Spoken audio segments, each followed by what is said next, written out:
সবাইকে নতুন ব্লগে সুস্বাগতম। আজকের ভিডিওটি একটু কৃমি বিষয়ক ভিডিও। গবাদি পশুর দেখতেই পাচ্ছেন ছবিতে যে বাছুরটি শীর্ণকায়, শরীরে কোনো কিছু নাই, হাড় পাঁজর দেখা যাচ্ছে। কৃমি লক্ষণ। কৃমিকে 3 ভাগে ভাগ করা যায়।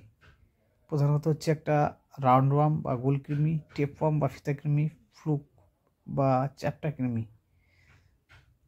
আর স্ক্রিনে যা দেখতে পাচ্ছেন সেই সমস্তগুলো টেপ ওয়ার্ম, রাউন্ড ওয়ার্ম এবং হুক ওয়ার্ম, এছাড়াও হুইপ ওয়ার্মও দেখা যায়। এবার আমরা চলে আসব কি করে প্রবেশ করে। দেখতেই পাচ্ছেন গরুটি খাবার খাচ্ছে এবং তার সঙ্গে মলমূত্র ত্যাগ করেছে। মলমূত্র ত্যাগ করার পরে সেইগুলো লার্ভাকারে হয়ে শামুকের ভিতর দিয়ে লার্ভাকারে ঘাসের আগায় থাকে এবং গরু সেগুলো খায়। এবং তারপরে আবার দেখা যাচ্ছে কি যে মুখের ভিতর দিয়ে এই যে তীর চিহ্নটা দেখছেন সেই রকম করে গিয়ে ওর যে লিভারের ওখানে গিয়ে সে লার্ভা ফুটে বাচ্চা হয় এবং কি বংশ বিস্তার করে। সবাইকে তো আমাদের বিশেষ করে প্রাণীপালক ভাইদের অবশ্যই জানতে হবে যে কৃমির কারণ কি, কৃমিগুলো কেন হয়, এদের লক্ষণ কি, কৃমি হলে কি কি ওষুধ খাওয়ানো যেতে পারে, কৃমির প্রতিকারের উপায় কি,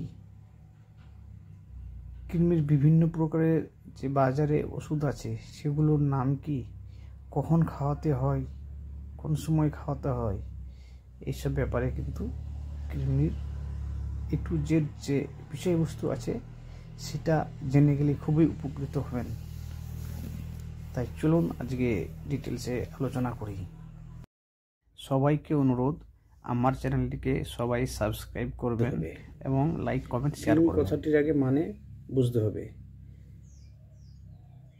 এই কৃমি হচ্ছে একটি পরজীবী একটা প্রাণী। পরজীবী মানে পর বা অন্যের দেহে যে বসবাস করে। শুধু সেখানে বসবাস করে না, সেখানে খাবার বা খাদ্য গ্রহণ করে এবং তার সঙ্গে সঙ্গে বংশ বিস্তারও করে। মানে এক কথায় গবাদি পশু একবার যদি কৃমি হয়ে যায় তা থেকে কিন্তু নিস্তার পাওয়া খুবই কঠিন। আচ্ছা চলুন এবার আমরা লক্ষণগুলো দেখব। কি কি লক্ষণ থাকলে বা কি কি সাইন বা চিহ্ন থাকলে আমরা বুঝতে পারবো যে গরুটির বা গাভীটির বা বলদটির কৃমি হয়েছে। প্রথমেই কিন্তু অসুস্থতা হওয়া শুরু হবে, ফার্স্ট লক্ষণ। তারপরে কি হচ্ছে, বৃদ্ধিগুলো কমে যাবে, তার সঙ্গে সঙ্গে ওজনও কমে যাবে এবং কি প্রজনন ক্ষমতাও আস্তে আস্তে হ্রাস পাবে। তার সঙ্গে যে উৎপাদন ক্ষমতাটা আছে সেই উৎপাদন ক্ষমতাও কমে যাবে। তার মানে যে দুধ বা অন্যান্য যে উৎপাদন জিনিসপত্র থাকে সেগুলো কমে যাবে। এগুলো হচ্ছে সাধারণত লক্ষণ। প্রাথমিক লক্ষণগুলো নিয়েই জাস্ট বলার।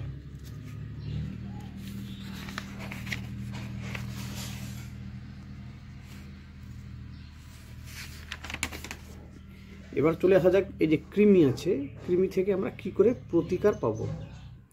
প্রতিকার পাওয়ার জন্য আমরা প্রথমেই কি করব, যে জন্মের পর থেকে নির্দিষ্ট টাইমের মাঝে আমরা কি করব, কৃমির ওষুধগুলো সাধারণত দিয়ে দিব।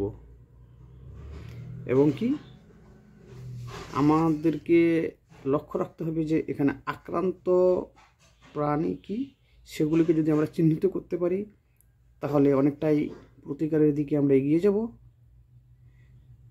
তার সঙ্গে কি করতে হবে, আক্রান্ত প্রাণী মানে যে সমস্ত প্রাণীদের অলরেডি হয়ে গেছে কৃমিটা, তাদের সংস্পর্শে যেন সুস্থ প্রাণীরা না আসে। অর্থাৎ যেখানে মলমূত্র করলো সেখানে যেন না আসে। সেভাবে করে একটু সুস্থ প্রাণীদের দূরে রাখতে হবে। সবথেকে যেটা মারাত্মক বিষয়, যেটা ইম্পর্ট্যান্ট বিষয়, যেটা একদম বন্দুকের গুলির মতন কাজ করবে, সেটা হচ্ছে অবশ্যই চাষি ভাইদের একটু সচেতনতা হওয়া দরকার। এটা অবশ্যই চাষি ভাইদেরকে সচেতন হতেই হবে যদি সঠিকভাবে কৃমিনাশক করার কোনো ইচ্ছা থাকে। তারপর আমরা অবশ্যই বলতে পারি যে সরকার থেকে অনেক কিন্তু কৃমি দূরীকরণের জন্য প্রকল্প নেওয়া হয়। সে প্রকল্পগুলোকে অবশ্যই নিতে হবে। তার সঙ্গে সঙ্গে আমাদের সরকারিভাবে যে সমস্ত এমভিইউগুলি, মোবাইল ভেটেরিনারি ইউনিট, গ্রামে গ্রামে যায় ক্যাম্প করে, সেখান থেকেও আপনারা কৃমি ওষুধ নিয়ে নিতে পারেন।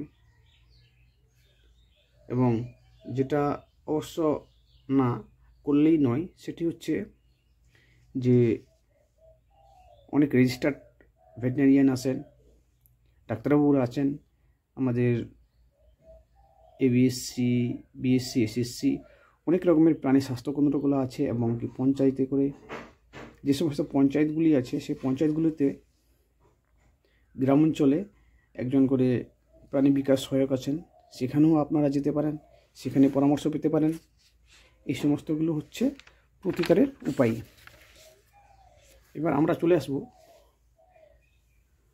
কি কি ওষুধ দেওয়া যেতে পারে কৃমির ব্যাপারে। কৃমির ব্যাপারে আমরা বিভিন্ন রকমের ওষুধ দিতে পারি, যেমন অ্যালবেন্ডাজল আছে, 1500 mg হয়, 150 mg হয়। তারপরে ফেনডাজল, সেটাও দিতে পারি। আইভারমেকটিনও আমরা দিতে পারি, 10 mg থেকে শুরু করে 18 mg বা অনেক ক্ষেত্রে 100 mgও আছে। অক্সিক্লোজানাইডও দিতে পারি এবং কি অক্সফেনডাজলও দিতে পারি। বাজারে বিভিন্ন রকম নামে এই ওষুধগুলি আছে এবং আপনারা সেই ব্র্যান্ড নাম দেখে কিনতে পারেন। তো চলুন আমরা সবাই মিলে সচেতন হই এবং আমরা একটি গবাদি পশুর কৃমিনাশক ওষুধ নিয়ে সচেতন হই এবং আমাদেরকে সবাইকে সচেতন হতে হবে।